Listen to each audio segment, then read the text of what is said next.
오늘 8월 9일 월요일에 전해드리는 새벽의 말씀입니다.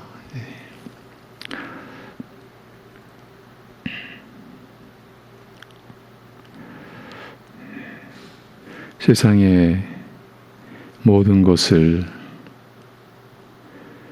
지으시고 보존하시고 다스려 가시는 우리 아버지 하나님, 그 다스림 가운데 영원한 작정을 세우시고 그 뜻을 이루시사 그것이 죄인들에게 아들을 통하여 영원한 생명을 주시는 것이며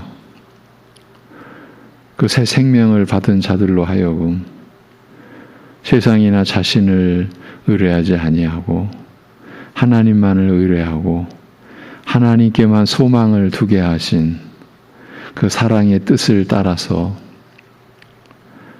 그 하나님의 영원한 작정을 받아든, 그리고 그것을 믿음으로 깨닫고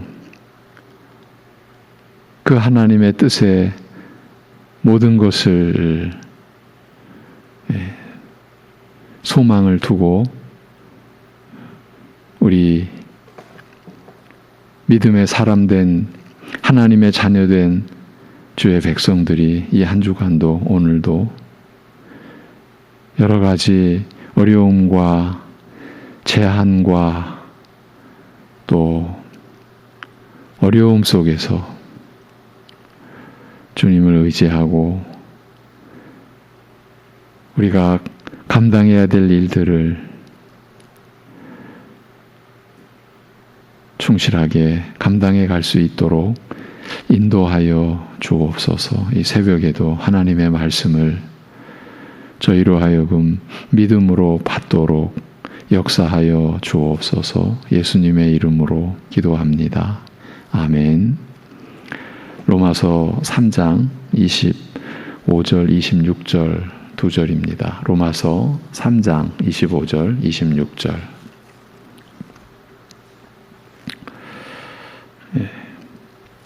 로마서 3장 25절 26절.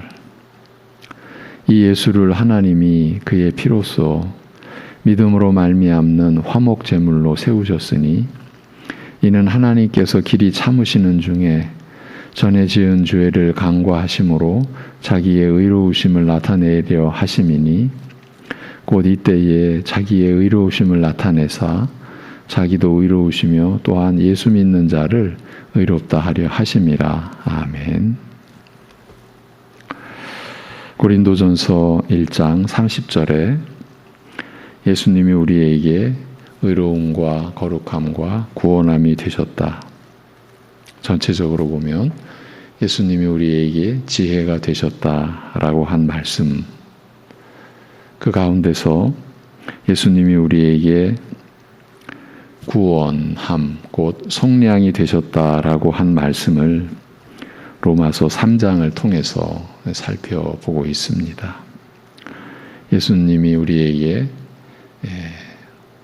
구원이 되셨다, 구속이 되셨다라고 하는 의미를 살펴보고 있는 중이죠. 지난주까지는 24절까지를 19절부터 24절까지를 중심으로 보았고 오늘 본문인 25절, 26절이 24절까지의 내용을 확인해주고 또 보충도 해주는 역할을 하는 구절이어서 살펴보기로 합니다.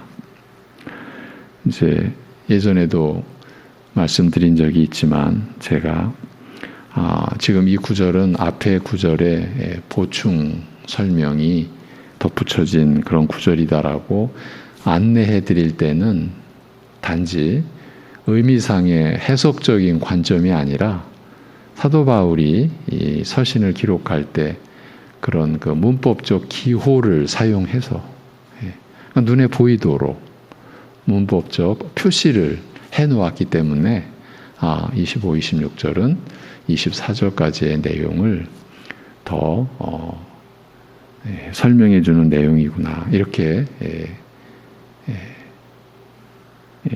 확인이 되고 그래서 여러분에게 안내를 해드리는 겁니다.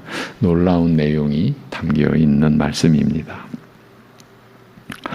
불의한 죄인으로서 스스로 의에 이를 가능성이 없는 나 자신을 오히려 부인하고 포기한 다음 이런 나를 오직 그리스도에게 맡기며 부탁하는 그 믿음으로 우리가 의롭다 여김을 받는 이유와 근거에 대하여 설명하되, 그러니까 우리가 오직 믿음으로 하나님 앞에 받아들여지는 그런 이유와 근거에 대하여 설명하되 예수 그리스도 안에 있는 구속으로 말미암는 속량으로 말미암는 그의 은혜로 값없이 의롭다 하심을 얻느니라고 말합니다. 이것이 이제 24절이죠. 의가 없는 우리 죄인으로 하여금 의롭다 하심을 얻게 하는 근거, 그 토대는 예수 그리스도 안에 있는 속량, 그 구속의 은혜란 뜻입니다. 근데 여기서 믿음으로라고 할 때 그 믿음은 여러 가지 가능성 가운데서 이 예수님이 제일 합당하겠다, 우리에게 더 유익하겠다, 이렇게 해서 예수 그리스도를 믿는 믿음이 아니라고 한 점을 지난 시간 확인해 드렸습니다. 이 길밖에는 없다라는 거죠. 그렇기 때문에 그 믿음의 본질은 나 자신을 오히려 포기하고 부인하는 본질을 지니고 있다. 그러니까 나 자신에 대해서 절감한 심령, 그것이 그 믿음의 가장 기본, 근본에 속하는 내용이다라고 하는 것은 이제 절대로 놓치면 안 되는 것이죠. 그래서 믿음으로 뭘 다 할 수 있는 것 같이 이제 거꾸로 간 거죠. 우리는 절망한 그 자기 자신을 포기하고 부인한 그 상태로 주님밖에는 없습니다. 그래서 주님을 의뢰하고 주님께 자신을 의탁하고 주님을 의지하는 이것이 믿음의 우리가 지금 신자라 우리 존재의 가장 근본 아닙니까? 믿는 사람들 그 믿음의 내용을 그렇게 우리가 또 살피고 왔습니다. 예수께서 죽음으로 우리의 죄값을 대신 치르신 그 속량, 그 구속이 불의한 우리로 하여금 죄사함 받아 율법의 정죄에서 벗어나 의롭다 여기심을 받게 하는 근거가 되는 것입니다. 아무리 강조해도 지나칠 리가 없는 그런 그 진리의 진술입니다. 그런 다음에 이어지는 오늘 말씀은 그 그리스도의 구속으로 말미암아 값없이 의롭다 여김받는 이 은혜에 대하여 더 자세히 이렇게 설명하고 있습니다. 이 예수를 하나님께서 그의 피로써 믿음으로 말미암는 화목의 제물로 삼으사 오래 참으시는 중에 전에 범한 죄들을 간과하신 것을 인하여 자기의 의를 나타내려 하시되, 바로 지금 이때에 그의 의를 나타내서 예수 믿는 자들을 의롭다 하시면서 자기도 의로우시고자 함이라.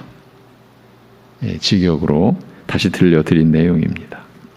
이미 이 구속, 이 속량이라는 말의 뜻에 대하여 앞에서 어느 정도 설명하였습니다만 오늘 말씀은 그 안에 담긴 깊은 의미를 더 자세히 드러내어 알리되 이 예수를 하나님께서 그의 피로써 믿음으로 말미암는 화목의 제물로 삼으셨다, 이렇게 설명합니다.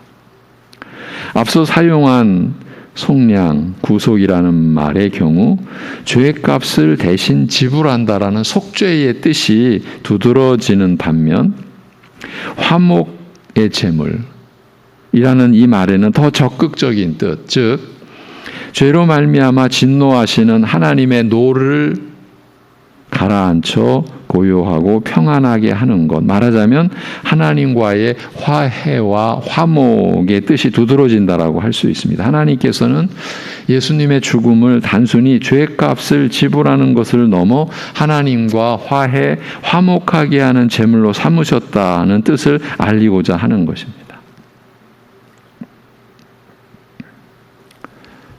예. 사람은 하나님을 거역하여 불순종하고 하나님께서는 이런 인간에게 진노하시는 원수 관계였는데 이 관계가 이제 어떻게 이제 변화되었느냐 하면 하나님께서는 사람을 사랑하여 축복하시고 은혜를 베푸시며 사람은 하나님을 사랑하여 하나님께 순종하는 관계로 바뀌게 하여 서로 화목하게 하는 것입니다. 이런 변화를 가능하게 하는 근거가 무엇인지 밝히되 그리스도의 피로써 곧 그의 죽음으로써 우리가 그리스도의 피하면 그리스도의 죽음 이렇게 연결 또 이렇게 이해하는 것이 필요하다라고 했습니다. 그리스도의 피하면 그리스도의 죽음, 그리스도의 피를 붙잡자. 사실은 이렇게 가다가 사이비 이단으로 가는 무리들이 있어 왔어요. 교회사 안에서.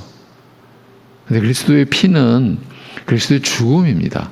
그리스도의 피로서 곧 그의 죽음으로써 라고 하며 뭐가요? 원수의 관계가 화해, 화목의 관계로 변화되는 그 변화를 가능하게 하는 근거가 바로 그리스도의 죽음. 우리가 하나님과 화평한 관계를 누리고 하나님을 예배하는 이 모든 근거가 그리스도의 죽음, 우리 신앙의 절대적인 본질이죠. 처음부터 끝까지. 그리고 우리의 그 믿음의 삶의 모든 과정을 지탱케 해주는 근거, 그리스도의 죽음으로서라고 하며 이런 은혜를 어떻게 받아 누리는지에 대하여 알리되 믿음으로 말미암아 믿음을 통해서라고 말합니다. 그러니까 지금 우리가 지금 수개월 동안 나 자신을 위해서 살지 않는 신자의 그 본분, 신자됨, 그리스도, 우리 위해 죽으시고 다시 살아나신 그리스도와 함께 사는, 영원을 사는 그 삶은 하나님을 섬기며 그 하나님의 섬김이 서로를 섬김으로, 그러니까 나를 위한, 본래 죄 가운데 있었던 그 죄성의 본질인 나 중심, 내 유익, 내 이름, 여기서 우리가 지금 이제 탈피하게 된, 벗어나게 된 존재라는 걸 확인하고 있지 않습니까? 많은 구절을 우리가 보면서 구약과 신약을 오가면서 지금 그 내용을 살피고 있는데 그 나를 위하여 살지 않게 된 근본, 지금 우리가 이제 하나님과의 원수된 관계에서 하나님과 화목된 관계로 사는 것 아닙니까? 이런 변화를 가능하게 한 근거는 우리 쪽에는 없다라는 거예요. 내 안에 없다라는 거예요. 오직 그리스도의 죽음으로써 이루어진 그것이 근거가 된 이 새 생명의 변화, 이 변화를 실제로 우리의 것으로 삼아주신 하나님의 섭리 속에서 우리가 살아갈 때 우리가 지금 살게 된 이 모든 삶의 근거가 그리스도의 죽음 이렇게 된다는 거죠. 이것이 우리가 그리스도를 믿습니다라고 하는 이 신앙 고백 안에 담겨 있는 너무나 복되고 너무나 신비하고 너무나 존귀한 우리의 삶이 영생으로 이어져 가게 하는 유일한 근거인 거죠. 여기에서 우리는 나를 위한 삶이 될 수가 없구나. 우리가 이거를 좀 짚어가는 겁니다. 이 삶의 근거가 우리가 지금 믿음으로 사는 이 삶의 근거가 오직 그리스도의 죽음으로써 이루어지는 것이고 그 은혜를 우리가 오직 믿음을 통해서 받아 누리는 거죠. 그리스도께서 죄인을 위하여 죽으신 그 죽음이 죄로 원수된 하나님과 사람의 관계를 이제 서로 화목하여 사랑하는 관계로 바꾸는 근거와 능력이라는 거죠. 그리고 우리는 오직 그리스도를 믿음으로써 이런 은혜를 누리는 것이죠. 내게서 비롯된 게 없는 거예요. 아니, 그런 게 나올 수 없는 거예요, 우리로서는. 그렇기 때문에 이제 우리가 그리스도를 바라보고 그리스도께서 우리의 전부가 됨을 우리가 나이 갈수록 더 깊이 풍성히 고백하게 되고, 그래서 나를 위하지 않아도, 나의 유익을 구하지 않아도 될 존재가 된 것을 늘 확인하고 그걸 증거받는 거죠. 입증받는 거죠. 인간의 모든 종교와 하나님 나라인 교회의 신앙이 다른 점이 이것인 거죠. 사람에 의해 세워진 모든 종교에서는 신의 진노를 누그러뜨리기 위해 그 신을 숭배하는 인간들이 모든 노력을 기울이게 되어 있어요. 그러니까 자신들이 노력해서 신의 노여움을 가라앉혀야 돼요. 저들의 신앙 생활 자체가 그렇게 구성이 되고 유지가 됩니다. 어떻게 하면 신의 노를 누그러뜨리고 신에게 진 빚을 갚아드리느냐 하는 것에 저들의 삶이 다 들여지게 되어 있어요. 그러니까 그런 면에서 볼 때는 밖으로 드러난 저들의 열심은 오히려 우리를 훨씬 능가할 수 있어요. 그런데 안타깝지만 그것이 거짓, 아무것도 없는 그 허공을 향해서, 왜? 거짓 신이 없으니까요.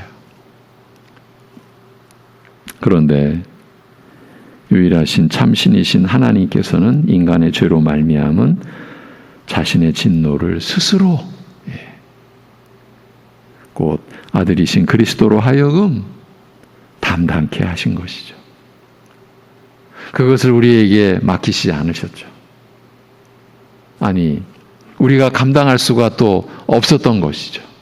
하나님 스스로 우리의 죄로 인한 진노를 하나님 스스로 받으신 거예요. 아들로 하여금 받게 하신 거예요.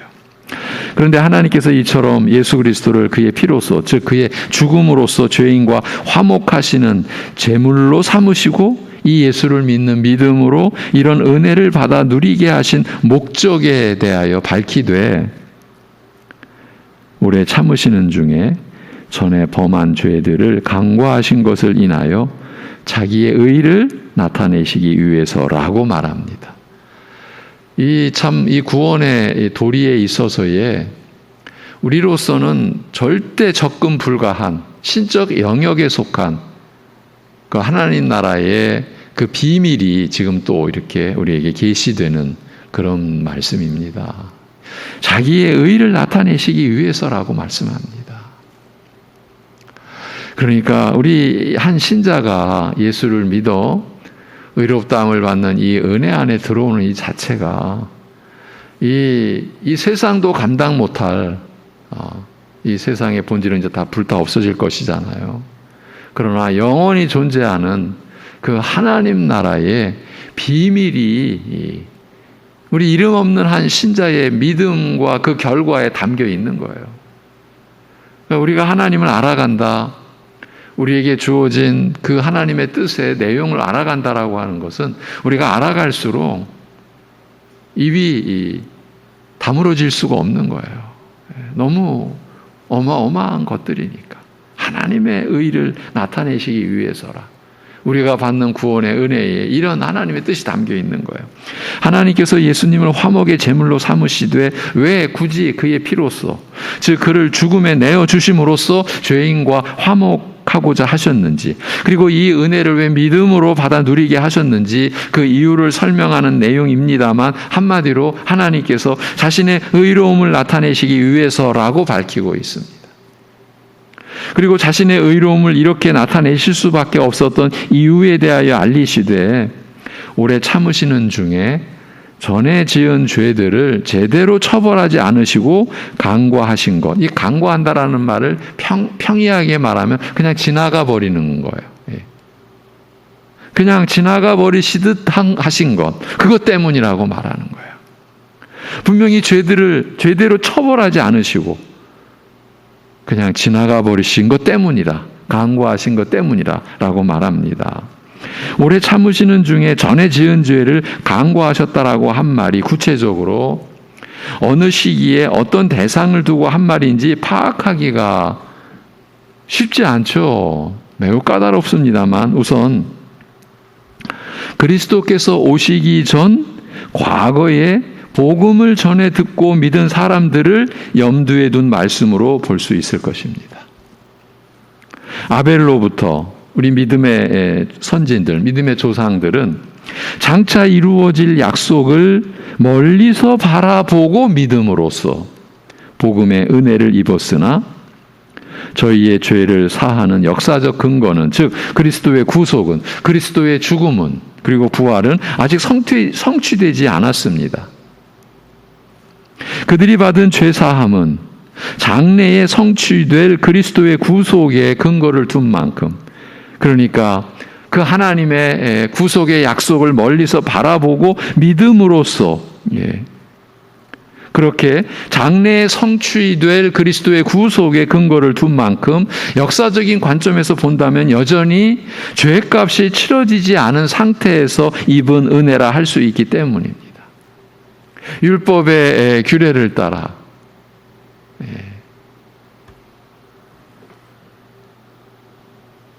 짐승을, 동물을 제물 삼아, 그 가축을 제물 삼아 드린 그 가축의 피로써 제사를 드림으로써 자신들의 죄가 용서받은 그 율법의 규례, 제사의 규례는 사실은 그 제사를 성취하실 오실 메시아, 그 그리스도의 구속 때까지는 그 그리스도를 바라보는, 이제 장래에 성취될 그 그리스도의 구속, 이 피의 실체이신, 그림자가 아닌 실체이신 메시아의 그 제물, 되심과 그 메시아가 드리는 제사의 근거를 둔 만큼 이런 면에서 여전히 본질적으로는 죄값이 치러지지 않은 상태에서 입은 은혜라 할 수 있기 때문이라는 거예요. 이런 의미에서 하나님께서 저희의 죄를 간과하셨다고 할 수 있을 것입니다. 오직 그리스도의 구속과 더불어 저희의 죄값이 완전히 치러졌으며 이로써 하나님의 의로우심이 나타났다, 확인되었다라고 할 수 있을 것입니다. 이런 내용을 염두에 둔, 이런 역사를 염두에 둔 구절입니다. 저희가 오래 참으시는 중에 저희가 지은 죄들을 죄대로 처벌하지 않으시고 간과하셨기 때문이라는 것은 이런 의미를 담고 있는 거죠. 오직 그리스도의 구속과 더불어 저희의 죄값이 완전히 치러졌다. 근데 그때까지는 간과하신 것이다. 실제적으로는 그런 의미입니다. 조금만 더 부연 설명하면, 좀 범위를 넓힌다면, 하나님께서 홍수로 심판하신 후 모든 생물과 언약을 맺으시면서 인간의 부패한 성품에도 불구하고 다시는 사람을 인하여 땅을 물로 심판하지 않으리라고 약속하심으로써 당분간 저희의 죄를 죄대로 갚지 않으실 뜻을 밝히신 일과도 연결 지을 수 있을 것입니다. 오래 참으시는 중에라는 표현이 참으로 적절한 경우라 하겠습니다. 그러니까 지금 이 세상에 존재하는 가장 근본된 요인은 하나님이 오래 참으시는 중이시라는 거예요. 죄를 죄대로 갚지 않으시는 그런 역사의 과정이라는 것이죠. 이 짤막한 구절 안에 이런 그 인간으로서는 범접기 어려운 오직 하나님의 영역에 속하는 이러한 비밀이 담겨 있는 거죠. 구원의 성취와 심판의 때를 기다리시면서 우리 주님 다시 오실 그날까지 오래 참으시는 중에 지금 계시는 거죠. 그때 그 안에서 죄를 간과하시는 그 때문이다. 그래서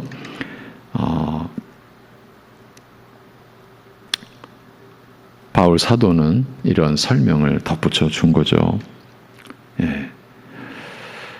26절 바로 지금 이때에 그의 의를 나타내사 예수 믿는 자들을 의롭다 하시면서 자기도 의로우시고자 함이라. 앞서 하나님께서 굳이 예수 그리스도의 피로써 즉 아들을 죽음에 내어주심으로써 죄인과 화목하시는 길을 택하신 이유에 대하여 밝히되 전에 지은 죄를 간과하신 것 때문에 자신의 의로움을 나타내려 하심이라고 하였습니다만 이에 대하여 좀 더 깊이 자세히 설명하는 내용입니다. 26절이 하나님께서 자신의 의로움을 나타내시되 예수 믿는 우리를 의롭다 하시면서 자신도 의로우시기 위해서 택할 수 있는 유일한 길이었다라는 뜻을 은연중 알리고 있기 때문입니다. 그러니까 아들을 죽이시는 길이 하나님께서 택할 수 있는 유일한 길이었다. 이런 의미인 겁니다, 여러분. 이 길을 택하신 데에는 죄를 간과하시는 것, 즉 죄에 대한 합당한 보응이 시행되지 않는 것을 결코 허용할 수 없는지라 이를 반드시 처리하고자 하신 뜻이 결정적이었음에 유의할 필요가 있는 거예요.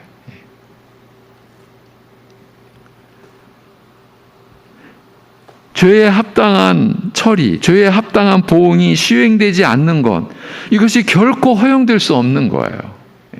하나님의 창조 질서에서 이런 일은 있을 수가 없는 거예요. 그러니까 사랑의 하나님이 어찌 심판의 하나님으로 그래서 지옥이라고 하는 영원한 불행과 저주와 고통의 처소를 두셨겠느냐. 여러분, 이러한 그 내용이 우리 사람들에게 주는 매력, 그 거짓된 그 미혹은 어마어마합니다. 근데 이것은 하나님에 대한 전면적인 도전이자 대적입니다. 그야말로 하나님보다 위에, 하나님 머리 꼭대기 그 위에, 그 이상 올라가서 하나님과 하나님의 나라와 하나님의 뜻 전체를 부정하는 겁니다. 그 내용 중에 하나가 죄에 합당한 보응이 시행되는 것을 하나님은 사랑이시다라고 하는 순전히 죄인된 관점에서 뒤집어 버린 거예요. 사랑의 하나님이신데 그러실 수 있겠느냐, 이런 식으로요. 그리고 이런 거짓이 본래 만물보다 부패하고 거짓된 인간의 마음으로는 이 거짓이 훨씬 받아들이기가 쉽고 또 받아들이고자 하는 거예요. 그렇지. 그렇지. 만일 하나님께서 죄인을 불쌍히 여기사 그저 죄를 용서하시고 덮어버리고자 하신다면 죄라는 것을 규정하고 금지하는 일 자체가 무의미하고 불필요한 일이 될 수밖에 없습니다. 아예 죄를 덮어버리고 말 것이라면 처음부터 이것을 하라, 하지 말라라고 명령하신 것 자체가 무의미한 일이 될 수밖에 없습니다. 의와 불의가 무엇인지 규정하고 그 순종 여부에 대한 책임을 묻지 않으실 것이면 아예 처음부터 무슨 짓을 하든지 내버려 두시면 될 것입니다. 그러니까 하나님의 형상으로서의 영광된 인간의 존재를 이 땅에 세우시고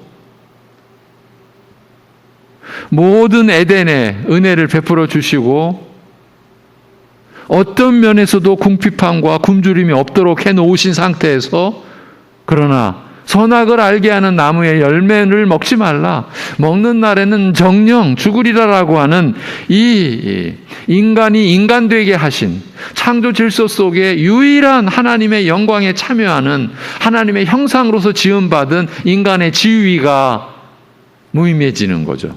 그 계명이 없다면. 오직 그 계명으로 하나님의 그 창조의 모든 그 의도하심을 받게 되는, 그리고 그 인간을 통해서 그 창조의 의도가 펼쳐지게 되고 영원한 열매, 성취, 결말에 이르게 되는 그러한 하나님의 영원한 작정에 영광된 대상, 그 대상이 되는 인간의 지위가 의와 불의를 규정하시고 그 순종 여부에 대한 책임을 물으시는 것으로 결정이 된 그 하나님 나라의 창조 질서, 만약에 의와 불의 이것이 무의미하게 되는 거라면, 그냥 그 불의를, 이 죄를 그냥 덮어버리는 것으로 끝내신다면, 그렇게 하나님께서 세우신 모든 창조의 질서와 모든 것 무의미해지는 거죠. 그러면 아예 처음부터 무슨 짓을 하든지 내버려 두시면 될 것이었어요. 그러나 이렇게 되면 의로움과 불의의 구별이 없어지고 맙니다. 더 이상 의로움에 대하여 말할 수 없고 옳고 그름을 따지는 것이 무의미해집니다. 예수님이 우리에게 의로움이 되셨다, 이런 말씀이 아무런 의미가 없어지는 거예요. 정신 나간 소리 한 거죠. 불필요한 얘기가 돼버린 거죠. 그리고 옳고 그름이 사라지는 것과 더불어, 의와 불의함의 구분이 사라지는 것과 더불어 언제 어떤 일이 일어나느냐, 함께 살아가는 것이 불가능해지는 것이죠. 의로움은 하나님과 사람의 바른 관계를 규정하고 또한 사람과 사람 사이의 바른 관계를 규정하는 만큼, 의로움이 무너지면 하나님과 사람의 관계, 그리고 사람과 사람의 관계도 더 이상 지탱할 수 없습니다. 그래서 우리가 의롭게 되었다라고 할 때 그 의의 완전함은 관계를 전제로 한 거죠. 관계의 개념을 본질로 갖고 있는 거예요. 하나님과 사람의 관계에 있어서의 그 오름이에요. 그리고 사람과 사람 사이의 관계에 있어서의 바름, 오름인 거예요. 그것이 의의 본질인 것이죠. 이것이 옳다. 어떤 내용에서 옳으냐? 관계에서의 오름입니다. 하나님과 우리 피조물인 인간의 관계. 얼마나 놀랍습니까? 지금 하나님께서는 우리 피조물인 우리로 하여금 하나님과 영원히 더불어 존재하는 관계로 우리를 세우시기 위한, 그것이 창조의 근본 목적 아닙니까? 그런 영광된 지위가 어디 있습니까? 그 관계를 규정하는 게 의로움이라는 거예요. 그런데 이 의로움이, 불의함이 구분이 없어지면 이 관계의 기본, 이 관계의 질서, 이 모든 것이 없어지는 거죠. 그러니까 이 관계가 지탱될 수가 없는 거죠. 의로움과 그에 따른 책임 물음은 사람들이 함께 더불어 살아가기 위한 기본 질서이며, 의로움은 마치 물과 같아서 이것 없이는 공동체가 존립할 수 없는 참으로 귀중한 것이죠. 의로움이 무너진 사회가 어떻게 되는지 그 불행한 결과를 매일 우리는 주변에서 목격하고 있습니다. 하나님께서 예수 그리스도의 피로써, 즉 아들을 죽음에 내어주시는 방법으로 불의한 죄인과 화목하시는 길을 택하신 까닭은 자신의 의로우심을 나타내시기 위함이라고 말합니다. 천지 만물을 창조하시고 다스리시는 분으로서 그의 의로움을 나타내시기 위해서는 이 길을 택할 수밖에 없었다. 아들을 죽일 수밖에 없었다라는 뜻입니다. 그저 죄를 덮어버리고 그 책임을 묻지 않는다면 의로움이 무너지기 때문에 그 세계를 지으시고 다스리시는 분으로서 자신의 의로움을 나타내시기 위해서 죄에 대한 책임을 모두 아들로 대신 감당하게 하신 것입니다. 바로 이것입니다. 이를 두고 예수 믿는 자들을 의롭다 하시면서 자기도 의로우시고자 하셨다라고 말합니다. 성령 안에서 바울 사도가 우리의 구원에 담긴 이 비밀스러운 이 의미까지도 이렇게 밝혀준 거예요. 불의한 죄인의 죄를 용서하여 덮어주시면서도 이런 은혜와 사랑을 베푸시는 하나님 자신이 의로우시기 위해서는, 죄를 강구하는 일이 되지 않기 위해서는, 의로움을 무너뜨려 파괴하지 않기 위해서는 아들을 죽음에 내어 주실 수밖에 없었다라는 그 뜻인 겁니다. 하나님의 의는 이처럼 불의한 죄인을 용서하여 의롭다 여겨주시는 은혜인 동시에 하나님 자신도 의로우신 그런 의로움인 것입니다. 그저 우리의 죄를 덮어버리면 하나님의 의로움이 무너지는 것입니다. 이 세상이 끝나는 것입니다. 이것이 천지 만물을 지으시고 다스리시며 돌보시는 하나님의 의로우심입니다. 그것을 위하여, 그 의로우심을 나타내시기 위하여 아들을 죽이셨습니다. 그런 하나님 앞에서 무슨 심판이 있느냐, 이렇게 나온다라는 것은, 그러면서 궁극적으로 저들이 하고자 하는 말, 모든 종교에 구원이 있다. 그 얘기는 뭡니까? 사람이 스스로 구원의 길을 찾을 수 있다, 그 얘기지 않습니까? 그 얘기는 또 뭡니까? 이 죄가 가려지고 죄가 덮어지고, 그래서 하나님과 온전한 관계를 맺게 될 수 있는 그런 근거가 우리 쪽에 있다. 우리가 그 근거를 세울 수 있다, 닦을 수 있다, 이룰 수 있다, 그런 얘기 아닙니까? 하나님 나라인 교회 안에서 자기가 중심이 되고 사람이 중심이 되는 것이 이렇게 아예 원천적으로 하나님과 하나님 나라의 그 모든 질서를 그야말로 파괴하는, 그래서 소위 알미니안주의라고 하는, 구원은 지하기 나름이라고 하는 식으로 나오는, 어떻게 말하면 인간을 막 격동시키고 인간을 막 그냥 세우는, 이게 선동하는 거죠. 사탄의 선동에 속한 거죠. 이게 이렇게 무서운 진리를 대적하는 거짓이라는 거예요. 저나 여러분이나 이런 거짓 주장, 거짓 신학, 거짓 교리에 뿌리에서부터 영향을 입고 왔다라는 것을 잊으시면 안 됩니다. 하나님의 말씀을 내던져 버리고 하나님의 말씀의 요소에 인간이 만들어 놓은, 사탄이 만들게 해놓은, 사탄의 사주를 받은 그런 거짓 것들이 요소에 있습니다. 그것들의 근본은 우리가 지금 나눈 이러한 내용들을 뒤집어 버리는 거죠. 뒤집혀질 리가 없는데 그럴 수 있는 것 마냥 나오는 거죠. 그리고 워낙 그 죄성끼리의 연합이 잘 되기 때문에 우리 인간들은 그런 거짓 것에, 그래서 우리를 세우는, 그래 네가 한 거야, 이 한마디가 다 끝내버리는 거야. 그러니까 우리를 확 격동시키는 거야. 선동이죠. 선동. 무서운 말이에요. 이 영적인 이면에서도 거짓 목자들, 선동가들이에요. 사탄의 회에 속한 선동가들이라고. 여러분, 지금 우리가 나눈 이런 내용 속에서 어떻게 우리의 뭔가를 내세울 수가 있겠습니까? 그래서 27절, 오늘 보면 다음 절 27절에 그런 적 자랑할 때가 어디냐 이렇게 나오는 거예요. 인간이 인간을 내세울 수가 있겠느냐 이렇게 나오는 거예요. 있을 수가 없느니라. 있을 수가.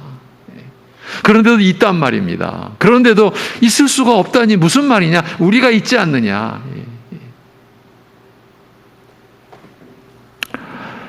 여러분, 이것이 천지 만물을 지으시고 다스리시며 돌보시는 하나님의 의로우심입니다. 그 하나님의 의로우심이 온전하기 때문에 우리도 의롭다함을 받는 겁니다. 의롭다 여김을 받는 겁니다. 그 사람의 생각을 초월하며 사람의 의로움과는 차원이 다르며 이런저런 종교에서 가르치는 의로움과 근본적으로 다른 것입니다. 인간이 말하는 무슨 정의, 공의, 무슨 의로움과 완전히 차원이 다른 것입니다. 이런 하나님 나라의 규모, 하나님 나라의 이 차원 안에 우리가 들림을 받은 거예요. 부름을 받은 상태로 우리 신자들이 살아갑니다. 하나님의 말씀 안에서 성령께서 우리를 인도하실 때 우리가 참여하는 이 은혜의 그 진실입니다. 오늘은 여기까지입니다. 하나님 아버지, 참 아들을 죽일 수밖에 없었던, 그저 죄인된 우리를 구원하시고자 하시는 이러한 하나님의 뜻, 우리를, 그리스도를 믿는 우리를 의롭다 하시면서 하나님 자신도 의로우시기 위하여 행하신, 그래서 아들을 화목제물로 삼으신 그 하나님의 은혜를 우리가 어떻게 우리가 감당할 수 있게 싸움나이까. 하나님 아버지, 이러한 모든 은혜를 믿음으로 말미암아 받아 누리게 하신 그 하나님의 사랑 안에서 오늘 우리가 살아가는 것을 잊지 않게 하여 주옵소서. 육신적으로 하는 일, 또 이미 육신적으로 당하는 고통, 우리가 관계 속에서 겪는 불안과 갈등과 말할 수 없는 여러 가지 곤란하고 어려운 상황들, 그 모든 우리가 매일 육신으로 겪게 되는 이 고통들, 그러나 그 모든 고통 위에 이러한 하나님의 우리를 향하신 거룩하신 뜻과 온전하신 사랑의 은혜가 우리에게 임하고 있으며 이미 부어졌으며, 우리로 하여금 그 연약함과 한계 안에서 그 하나님의 우리를 향하신 사랑을 바라보고 믿고 의지토록 하셨사오니, 그 고난의 현실에 사랑하는 우리 성도들의 삶이 휘둘리는 것이 아니라 그 고난의 앞에서 피하지 아니하고 담대하게 맞이하면서 그러한 우리 연약함 속에 있는 우리에게 부어주시는 하나님의 사랑을 누리고 하나님과의 사랑을 나누는 그 관계가, 그 의로운 관계가 사랑하는 우리 성도들의 중심이 되고 그 고난을 헤쳐가는 지혜가 되고 능력이 되는 그러한 하나님의 사람의 삶을 오늘도 이 한 주간도 누릴 수 있고 감당할 수 있게 하여 주옵소서. 그러면서 하나님께서 우리에게 의로움을 입혀주신 그 은혜의 그 성품으로 우리 자신이 또 변화되어져 가면서 하나님께 기쁨이 되고 하나님께 영광을 돌리는 그 목적과 그 중심을 결코 놓치지 않는 우리들 되게 인도하여 주옵소서. 감사드리며 우리 주 예수 그리스도의 이름으로 기도하옵나이다. 아멘.